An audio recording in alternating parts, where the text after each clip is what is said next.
Hey, everybody. Welcome to Week 6 preview here on Old Man Squad Fantasy Basketball. I am your host, Dan Bespris, currently riding high on the thrills of a Little League championship. Yeah, I know. You can think whatever you want, but that crap was fun. My kiddo got some hardware. So I'm feeling good right now, and that's going to carry over into our analysis of this upcoming week where we are going to get another freaking win here on this fantasy basketball slate. It's Week 6. That's interesting. Time flies when you're having fun, I suppose. Or when all you can do is stare at a roster of injured players. Either way, the time is flying, and we will analyze it. I'm Dan Bespris on Twitter, DanBesbris. I am at Old Man Squad on the brand new Blue Sky and Old Man Squad Fantasy over on Instagram. Hit that like button while you're settling in. Subscribe, please do. We are up and over 5,500 on YouTube now, so that's pretty fun. And drop that 5-star review on Apple and Spotify. That continues to be a very helpful thing in the growth of our network. And before we dive in to today's analysis, quick reminder that the earliest odds and in-game live betting, you can find them at Bet Online. They provide you with all the action and the ability to watch the games as they happen. They're also the world's most trusted betting platform and your number one source for online betting. Head to Bet Online today to get in on the action with America's most trusted site for online wagering, with the largest selection of odds on everything from football to NBA and college basketball, NHL, UFC, and MMA. Bet Online. The game starts here. We're going to do our quick weekly league analysis. I'll throw that up on the board and then zoom in a whole bunch. Enhance, computer. That doesn't work. Didn't work in TV shows, doesn't work now. This is, and you guys know my feeling, I don't think weekly leagues are the way to go. I think there are too many holes in it, but I understand because it's a sort of a lower commitment, which feels crazy because some of the biggest buy-in leagues out there are the weekly format ones, which, okay, for Roto, I guess that's one thing, is you're trying to max out your games played in a given week. There is a strategy element there.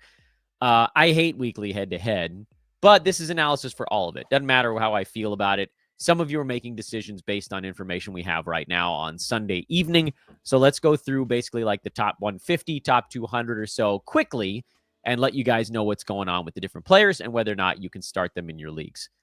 By the way, just a note, you guys can see him on the screen. Jalen Williams, I should say, is now number 5 on Yahoo ranking board. I don't know if he's quite that high on Basketball Monster yet. Number 6 over there. But that's amazing. Let's just scroll down the board. We'll go through it piece by piece. Kevin Durant, it sounds like he might be back as soon as Phoenix's next ball game. You can see it here on your screen. He practiced on Sunday, which is today for us recording it. And the Suns are hoping to have him back on Tuesday. Phoenix's schedule gets better again. Not great, but better. They have a Tuesday, Wednesday back-to-back, and then they play again on Saturday for a 3-game week. So get your Kevin Durant's fired up, ladies and gentlemen, just the way that our hearts feel right now. Luka Doncic, you can't do anything until you get a better report. He's going to be analyzed. He's going to be, they're going to check in on him this week, but we don't know if he's going to be back. I see CJ McCollum turned blue here. He's questionable. Interesting. I didn't see that this morning. So CJ McCollum has been upgraded to questionable for the Pelicans, which puts him back into a maybe pile. He's been out for a while, but New Orleans has a 4-game week. They go every other day, and you've got to think that, other than Wendell Carter Jr., who's been questionable and then ruled out for 3 consecutive games, usually when a guy's been out for a while and then gets upgraded to questionable, typically they're in, or at least soon as hell. So I think you could probably start CJ this week. And, maybe he's on a little bit of a minutes limit. But if you get 3 out of the 4 games, that should still be enough for McCollum to post some sort of value. That's the only names in the top 25. So let's just keep going here. We're going to scroll as we go. Jordan Poole got ruled out of the Wizards game due to a hip flexor thing. I would assume he's back in the not-too-distant future. But also the Wizards are sort of like a... So they go Tuesday, Wednesday, and Saturday, just the way we talked about with Phoenix. I think you probably get at least 2 games out of Poole, so I'd be inclined to play him with as good as he's been so far this year. But if you wanted to go the sort of safe route, I really wouldn't beat you up about it. Bradley Beal also is expected to be back for Tuesday's game against the Lakers. This report came out over the weekend that both of those guys were trying to come back against LA. That's the way it always goes. So get Beal back in your lineups, and then let's hope he plays in both halves of the back-to-back. Otherwise, maybe that ends up being a bad decision, but I don't think it'd be a terrible one. Norman Powell got ruled out for Sunday's game pretty early. So, if you're reading the tea leaves, you assume that means he's probably out for at least another ball game. Clippers have a Sunday, Monday back-to-back. Yes, it's a 4-game week, but if we don't know Norm is getting 2 or more, I don't think you can play him with any kind of confidence. Rolling along to the next page, Cade Cunningham is dealing with a sacroiliac joint sprain, also known as the pelvis. He's already been listed as doubtful for the Pistons game on Monday. They go Wednesday, and then they go Friday, Saturday. I really don't know what to do with Cade this week. I think he's a bit of a toss-up, and that doubtful tag means he's probably not going on Monday. So 3 games is the max, but obviously 3 games would be more than enough for someone as good as Cade. 2 is borderline, and 1 is not enough. I really don't know. Doubtful could stay doubtful for 2 or 3 more games. I'd be inclined to play it safe and keep Cade on your weekly bench and just make sure you get something. Aaron Gordon doesn't sound like he's back. Joel Embiid, they only have a 2-game week anyway, so I would probably hold him out. Dennis Schroeder, what happened to him? Oh, he's probable. Yeah, that's a nonsense. Sometimes these things pop up on Yahoo, and I'm like, what the hell did I miss? And it's nothing. Paul George, he's set to be reevaluated early this coming week also, but again, a 2-game week, so it doesn't really hurt Philly all that much to keep their guys down. I would likely rest both of those dudes. Paolo's out a while longer, so we can keep scrolling there. DeAndre Ayton is listed as doubtful again for Portland's next game. I don't know where the hell he's vanished to with this finger injury, but it just keeps going. So keep DeAndre Ayton on your bench until you get any kind of positive news on him. Karis LeVert, I got to be honest with you guys, I didn't even realize that he was out because long ago I was like, yeah, LeVert's gonna when he cools off, it's gonna be ugly anyway. So keep him benched. Miles Bridges, you're keeping benched because there's a week before his reevaluation, and we scroll past the edge of the top 100. Continuing our weekly format, Devin Vassell, you got to keep him on your bench until he shows up. Nick Richards, look, what's this update here? Oh, he got ruled out already. So do nothing there with your guys. Wendell Carter Jr., he just keeps getting listed as questionable and then not playing, so nope. DeJounte Murray is at least up to doubtful now. I would not play him this coming week until we get a better report, but at least he's getting closer. Grant Williams is a no. All those guys are out. You can scroll down even further onto the sort of replacement board for Moussa Diabate, but no. Mike Conley, he's missed the last couple of ball games. I would keep him on my bench in weekly leagues as well, although he is, to be fair, starting to play a tiny bit better. It just, doesn't help you in a weekly league. Don't care about Dorian Finney-Smith or Zach Edey.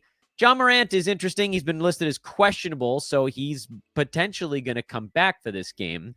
And Memphis has a 4-game week every other day. I think if Ja fits your team build, which, again, he's number 134 because bad field goal percent, the free throw actually hasn't been that bad for Morant so far this year, but, high turnovers, not much in the way of defensive stats, blah, blah, blah. It's the same old stuff. If he fits your team build, I think you should probably start him this week. Malik Monk got upgraded to doubtful. I don't think he does enough to be a consistent contributor anyway, Monk. So I would keep him benched unless you badly needed him in your lineup, but that feels silly. Here's a sad one. Donovan Clingan, who I know he's ranked 144, but with DeAndre Ayton out, he's been pretty good. He's out with a knee sprain, so Time Lord to the moon for the Portland Trailblazers this coming week. This could be a really fun week for those that grabbed Robert Williams, and you could potentially grab him in all formats because they don't have another back-to-back until after the NBA Cup is over. The next 7 games come with days off on both sides, and then I think the Blazers have another 2 games after the NBA Cup that don't involve a back-to-back. So, but DeAndre Ayton and Clingan might be back by then. Just kind of thinking in the near term, you could potentially get a really big game or 4 or 5 or 6 or 7 out of Robert Williams, depending on how long Ayton and now Clingan might be out. Do we need to go any farther on the weekly stuff? Probably not. These are guys you're not playing whether they're in or out. Terry Rozier has been dealing with some stuff. Peyton Watson is probable, so you can pretty much ignore that little footnote, and you can see a lot of funny team names here blended in on my screen. The rest of these guys, you just, you don't care. These are If there's any question, like why, I don't know why you're starting these guys anyway in a 12-teamer, but if you were and they're even so much as not like in, then you don't play them. Okay, we've done our weekly thing. We sort of paid that part forward. You guys know I think that is a little bit of an exercise, but let's get into the part of the show that I find the most entertaining, and that is the streaming time. Stream time. So we're into week 6. This show is dropping late enough on Sunday where there's no point in talking about what happens the week before. Let's do what we always do, which is start with the bad schedules and work our way towards the solutions. I think ultimately, at the end of the day, streaming should be about problem solving. And that might be where I disagree on streaming with folks that are just like hammering away at random dudes on the waiver wire. I like to stream to problem solve. Meaning, I'm not just streaming for the sake of streaming. I'm streaming when I run into an issue, whether that's someone got hurt on my team, or more frequently, I have guys on my team that I don't think are good enough to warrant a roster spot if their schedule sucks. And there's always someone that fits into that mold. So let's go to the worst schedules of the week first. And the worst schedule this week belongs to the Milwaukee Bucks, who play Tuesday and then are off for 3 days in the middle of the week before playing again on Saturday. They also are off 2 games going into that Tuesday and 2 games again after that Saturday game, creating a stretch of 2 games over 9 days for the Milwaukee Bucks that started today, Sunday, the day that I'm recording this podcast.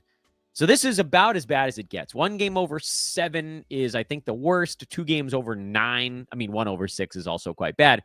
But, I mean, they have that too. They have that in a couple different places. There's the 1 over 6s overlap on the 3 middle days in this one. But Milwaukee has 1 game over 6 days starting on Sunday. And then they've got 1 game over 6 days again starting on Wednesday, which is funny because every other team in the NBA besides one plays on Wednesday before the whole league is off on Thanksgiving Day. And that's the amazing thing about this week. Typically, when you have a full day and an empty day, streaming is actually really easy because you can ignore, typically, Wednesday and Thursday. But because most teams in the NBA have a pretty good schedule this week, if you get caught on a team that doesn't, it's like 4 times the trouble. And Philly's the other team with a bad schedule. It's not quite as bad. They go 2 games over 8 days because they play on Sunday, and then they're off to, on, off to, on, off to again before the schedule gets a little heavier again. The following Tuesday, December the 3rd, they start a 4 games and 6 day stretch at that point. What do you do with these 2 clubs? Philly's probably, believe it or not, Philly's probably a little bit easier because they play on the heavy day, Wednesday, when there's 14 games. So they're one of 28 teams playing on Wednesday. So you have an opportunity to get the hell off the 76ers Monday, right at the start of the week. Use a move. This is not like election week where everybody plays Monday, nobody plays Tuesday, and you can squish your week down. Because I think Wednesday of that week was relatively busy also. You could almost squish that week down to Thursday, Friday, Saturday, Sunday. It was almost Thursday, Saturday, Sunday. This one, you've got sort of a weird, like, you're probably not overloaded any other day. And the only one you might get close, I would think, would be Friday, because that's an 11-gamer. So if you have Philly, some fringe player on the 76ers, and I'm assuming Embiid and Paul George are out. So you're probably trying to hang on to someone like a Jared McCain. I get it. That's I can understand. And Tyrese Maxey, certainly.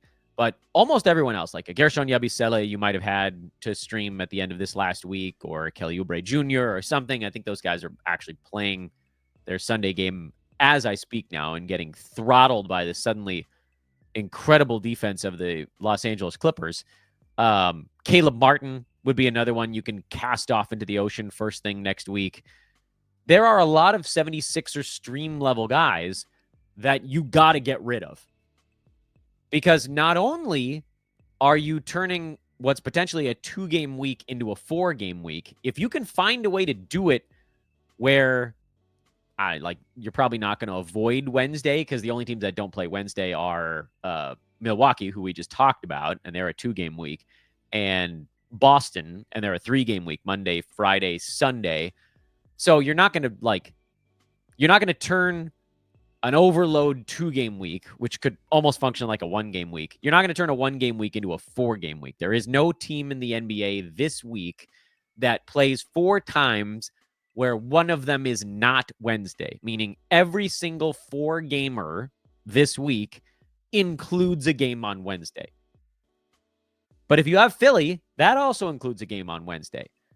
So if we just ignore Wednesday and Thursday and just assume that that's not even a factor, Philly's a 1-game week, the 1 game on Saturday, and you can transfer that 1-game week to a 4-game week from any number of teams. Like half the NBA is a 4-game week.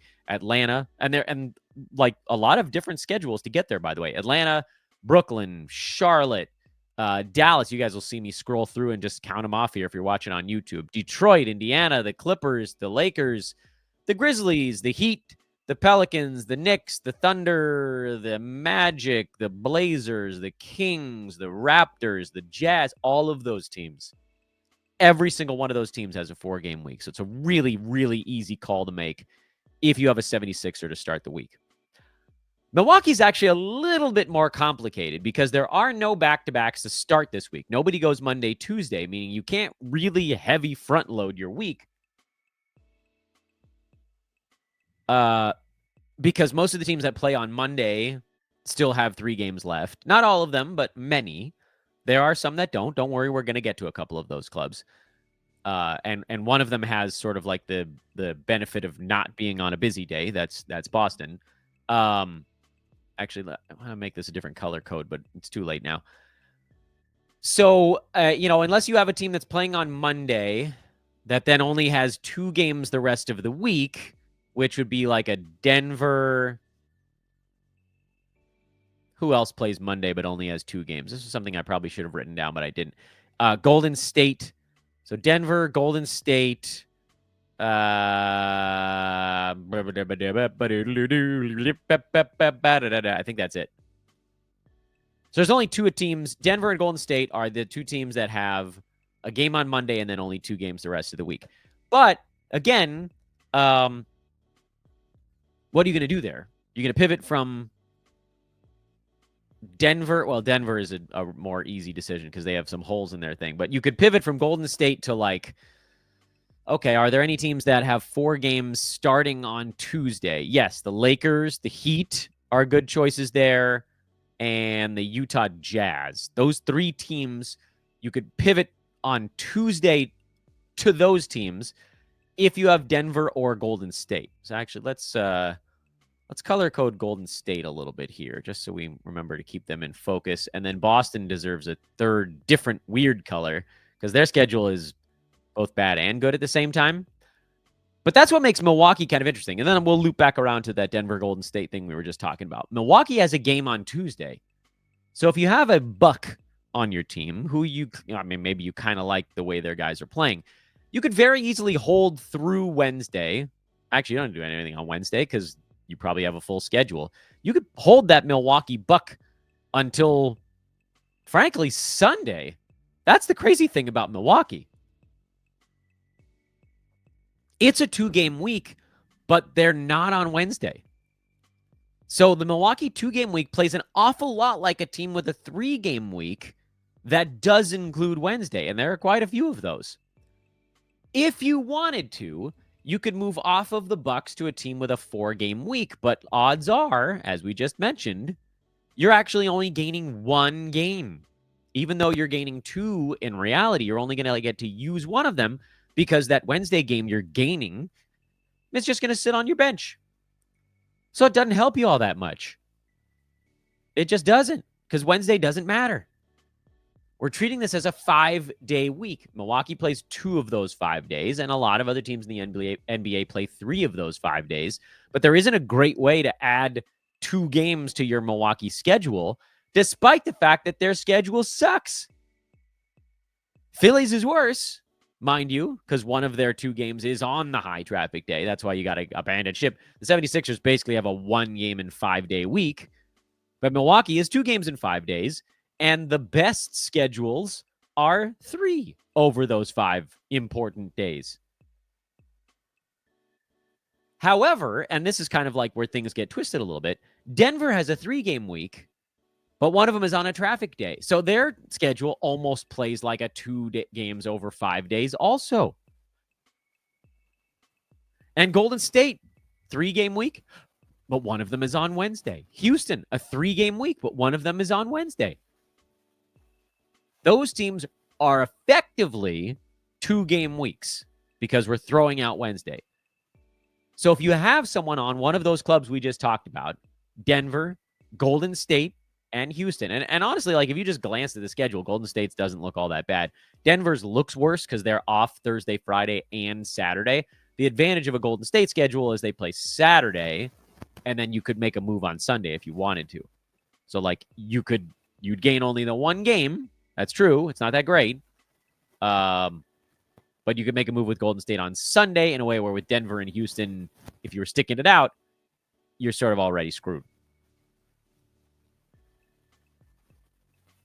What this means is that from a problems standpoint, the Philadelphia 76ers, in my eyes, are the only true problem schedule this week. They are the only schedule where you can make 1 roster move and gain 2 games played in a given week because of the overload and the empty Thanksgiving day. Philadelphia is the only one. Milwaukee, you're getting 2 quality days.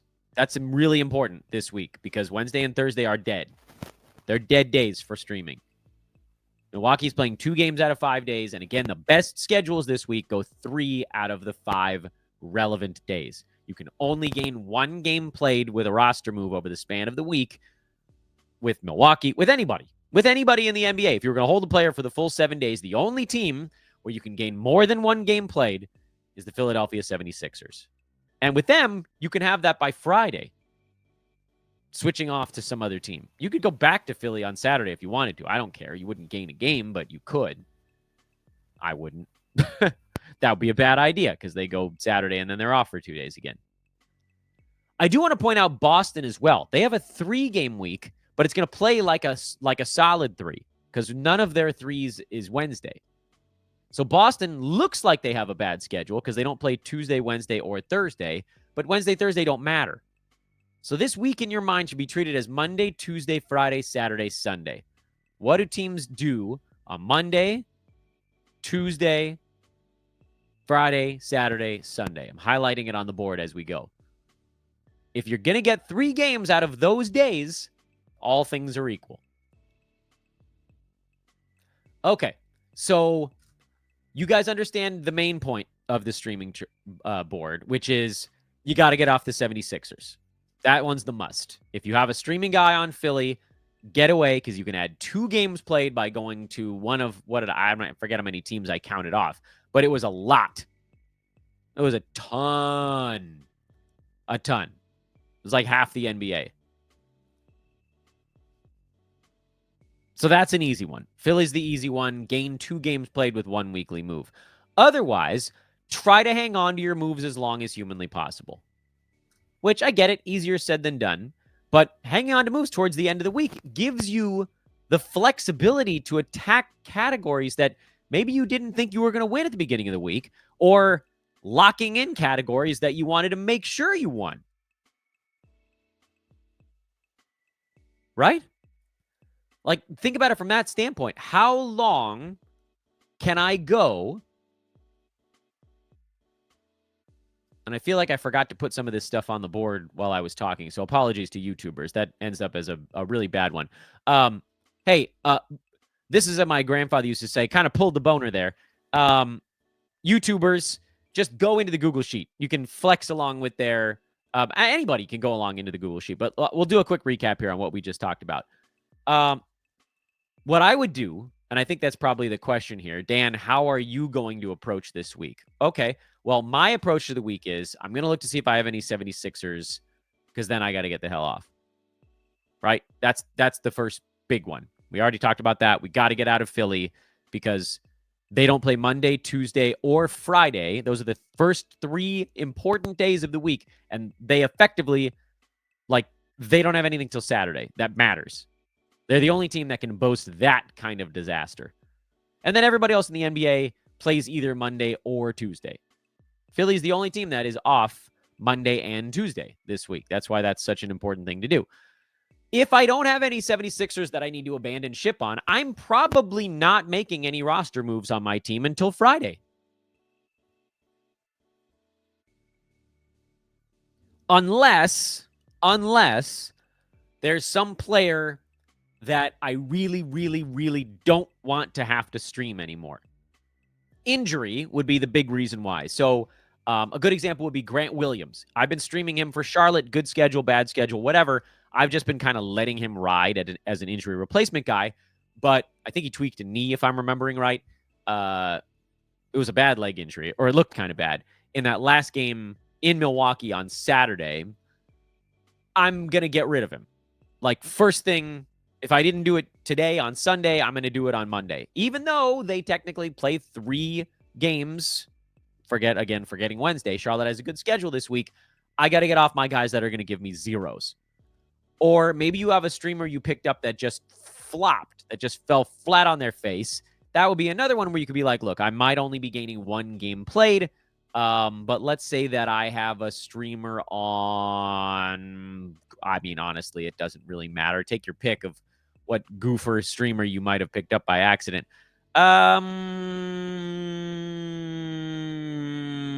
We'll figure this out. Let's say you picked up Corey Kispert. Oh, he's got 10 points right now. That game's still in progress. Or, what's a good example of a flopped stream? I don't know. Let's just say that you were streaming Amir Coffee and he ends up with a really bad ball game. He might do fine. He has 6 points and 3 boards already, so it actually looks like it's going to be a decent game. But let's say you picked up a streamer that just totally fell on their face, and that team, Coffee's a bad choice, by the way, because the Clippers have a 4-game week, three games that matter.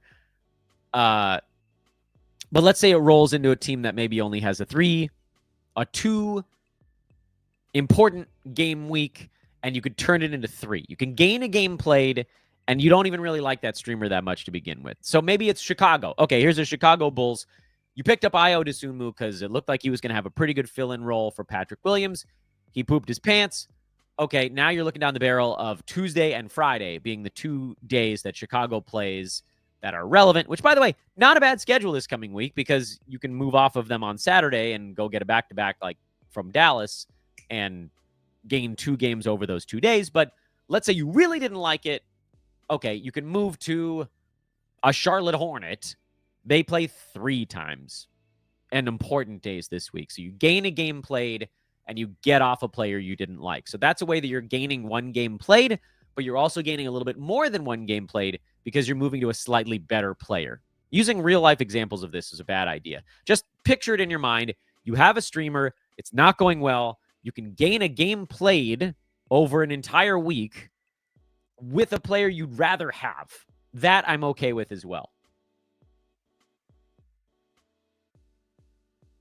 Those are the scenarios where you could make a move early this week. So again, to recap, Philly, who, here, I'll make sure to put this up on the board now so YouTubers can see it. Philly has this god-awful schedule where, again, no Monday, no Tuesday, no Friday. These 2 days, Wednesday and Thursday, don't matter.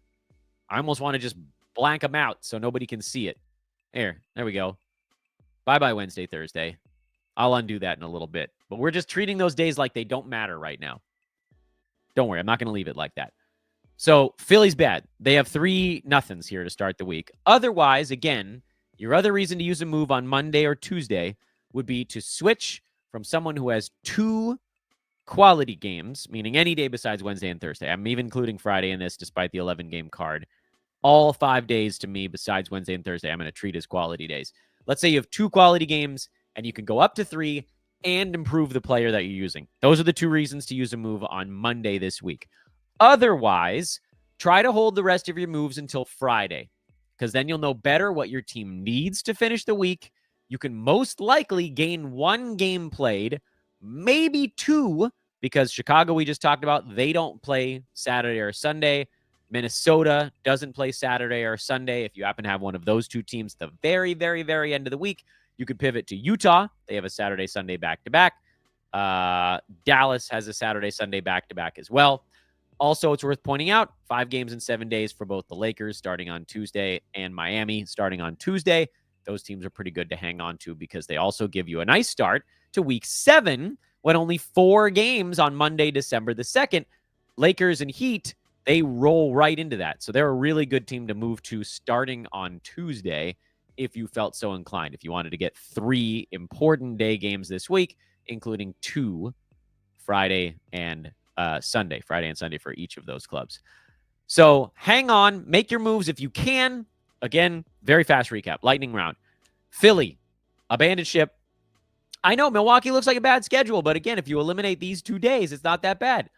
They're off, then on, then off, then on, then off. You could make a move on Sunday if you wanted to move off of a Milwaukee Buck. If you liked your streamer on Milwaukee, that's a reason you hold all the way until Sunday and gain 1 game played. If you dislike your Milwaukee stream, that's the reason to move on to, go from Milwaukee to Memphis. You gain a game played, probably, unless your Friday is overflowed, and maybe you end up moving to a player you like more. So those are the 2 things to do at the beginning of the week. Otherwise, hold your moves till Friday. You might only use 1 move before Friday. That gives you 3. You should be able to gain 3 games played over the remainder of the week, probably with 3 different roster slots, but you can decide how you want to budget those. Sorry, folks, for not putting this thing up on earlier on the YouTube side. That's a little bit of a misfire on my part. I'm again, I don't know, man. Like I said, I watched my kid win his Little League like 7 and 8-year-old championship, and it was so freaking thrilling that I lost my brain. We'll be back with you first thing on Monday morning. Yeah, that's it. We'll be back with you first thing on Monday morning. We'll recap the weekend. We'll get into some new stuff. I think we've been doing some buy lows starting on the beginning of the new work week. I am Dan Besbris. Thanks, as always, for hanging out with us here on Old Man Squad Fantasy Basketball. Hope you're ready now to conquer Week 6. I'm at Dan Besbris on social media, DanBesbris. Again, it's Old Man Squad over on the brand new Blue Sky. Like, rate, subscribe. I love y'all. You're the best. I'm going to leave the board up for a minute, and I'll scroll around for you guys so you can see what it looks like. And again, a link to that board, the streaming board I've been using here on these shows throughout the year, is in the show description. It is free. It is listed as the Google Sheet. You can see on the bottom there, it's just one of the tabs. Look up at the top. It's called the Dan Besbris Fantasy Basketball Super G Sheet. It's all free.